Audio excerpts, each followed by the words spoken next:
மாவட்டம் ஆலத்தூர் ஒன்றியம் கிழக்கு ஒன்றியத்தை சேர்ந்த நாங்கள் தேசிய முற்போக்கு திராவிட கழகத்தின் சார்பாக எங்களுடைய கட்சியின் தோழர்களும் இளைஞர்களும் குழந்தைகளும் கேப்டனை நாங்கள் நேரில் சந்தித்த போது அவர் அப்பயே கடவுளாக தான் மதித்து இருந்தாலும் ஒரு மனிதனை நாங்கள் பெரும் ஒரு ஆன்மீகவாதியாகவும் ஒரு அன்னதான பிரபாவும் நாங்கள் அப்பயே ஒரு சின்ன வயசுலேருந்து அவர் பொது சேவை செய்கிற ஒரு சினிமாவுடைய ஆக்டரை நாங்கள் பார்த்து நாங்களும் அந்த குணத்திலே இருந்து வளர்ந்தோம்.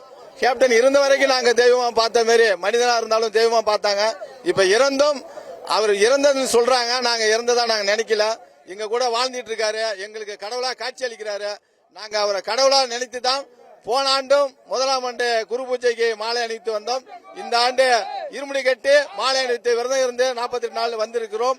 எங்களுடைய கோரிக்கை கேப்டனை எது கோரிக்கை நினைத்தாலும் எங்களுக்கு கேப்டன் அதை நிறைவேற்றி கொடுக்கிறார் என்பதையும் இந்த நேரத்தில் நான் தெரிவித்துக் கொள்கிறேன். அவருடைய ஆசிரியர் தமிழக மக்களுக்கும் என்றையுடைய தொண்டர்களுக்கும் என்றைக்கும் அவர் ஆசீர்வாதம் இருக்கும் என்பதையும் இந்த நேரத்தில் நாங்கள் தெரிவித்துக் கொண்டு எல்லாம் வல்ல ஆண்டவனை போற்றி எங்கள் கேப்டனை வாழ்க என்று நாங்கள் போற்றி போற்றி வாழ்கிறோம். 25 பேர் உறுப்பினராக வந்திருக்கோம்.